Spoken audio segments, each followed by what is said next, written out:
Linamara Batistella, secretária do Estado dos Direitos da Pessoa com Deficiência.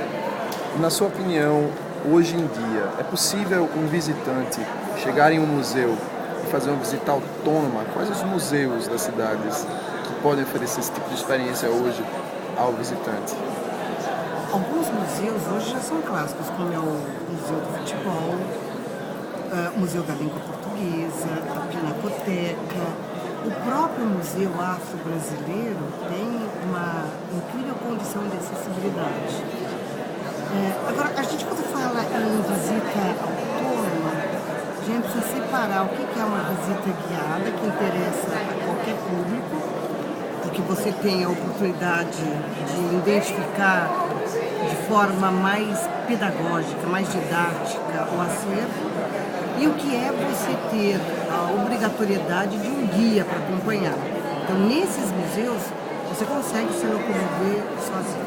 Você tem um grau de acessibilidade e de tecnologia que permite que o surdo, o cego, o deficiente físico consigam visitar o museu. A visita guiada, e ela existe em muitos desses equipamentos que a gente acabou de lembrar, ela tem como função traduzir de forma mais pedagógica aquilo que a obra oferece.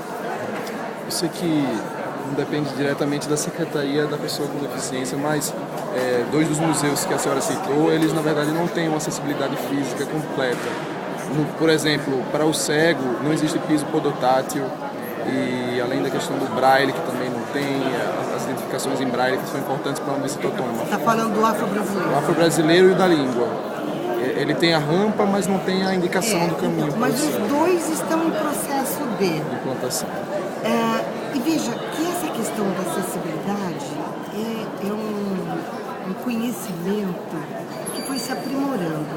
A gente tinha o sentimento, a percepção do agente público, de que você colocava uma rampa na calçada, uma guia rebaixada, e estava tudo resolvido.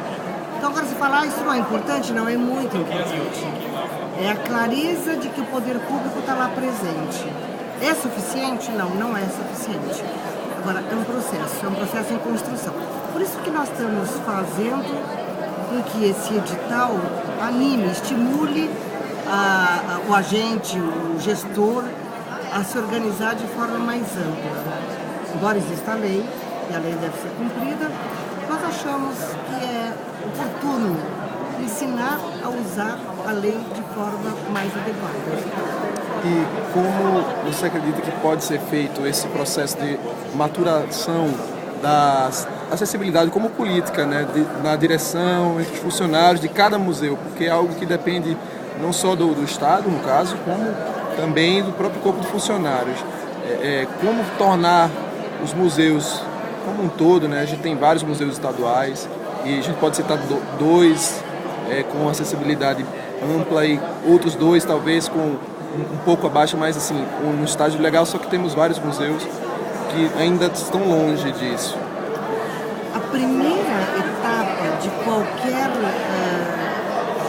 política em termos de abrangência, de universalidade, é a mudança de atitude.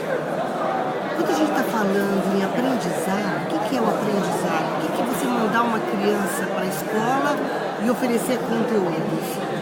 O aprendizado exige mudança de atitude. E se você não faz com um decreto, uma ordem, você precisa de um tempo de maturação. E é isso que a gente está trabalhando, para que essa mudança de atitude seja permanente no agente público, ela incorpore a vida do agente público e a vida da sociedade. Passado esse período, aí nós fazemos a exigência da aplicação da lei. E quando isso não acontece, a punição. Eu acho que a mudança de atitude em São Paulo já é uma realidade.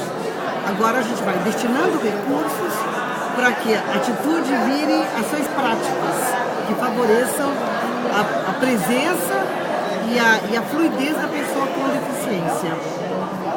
Se nós olharmos para o universo histórico desse movimento, que começa a se fortalecer em 1981, nossa grande discussão era metrô.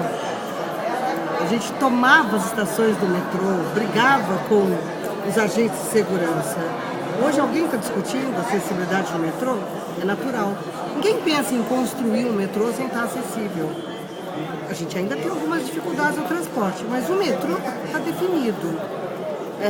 Falar algum tempo atrás que casas da CDHU iam ser totalmente acessíveis, adotar o desenho universal, era quase que uma fantasia. Hoje não existe plano de governo aprovado que não tenha 100% de acessibilidade. É a adoção do desenho universal.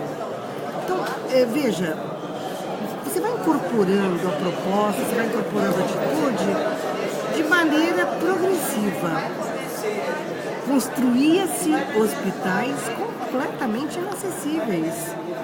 Você colocava um posto de saúde com 2 andares e, em geral, o consultório do pediatra e o consultório odontológico era no andar de cima. Quase que dizendo, pessoa com deficiência não precisa ir para o dentista. Isso mudou. Não existe planta aprovada pela Vigilância Sanitária que não seja acessível. Mas ainda não tem acessibilidade comunicacional. É verdade. Mesmo nos estabelecimentos de saúde, a gente conseguiu eliminar as barreiras arquitetônicas, mas a gente não assumiu a acessibilidade de forma plena. É um processo em curso. São Paulo está muito avançado. Quando você pensa em transporte, em habitação, em espetáculos culturais, no planejamento da área de saúde, nós estamos muito à frente do Brasil e é nossa obrigação continuar, como eu digo, iluminando os caminhos do Brasil. Na cultura, eu quero arriscar que o processo vai ser muito mais rápido. Até porque a cultura ela é inovadora em tudo que ela faz. Ela, por si, é uma ação inovadora. A arte, ela é inclusiva. A arte acolhe, a arte abraça.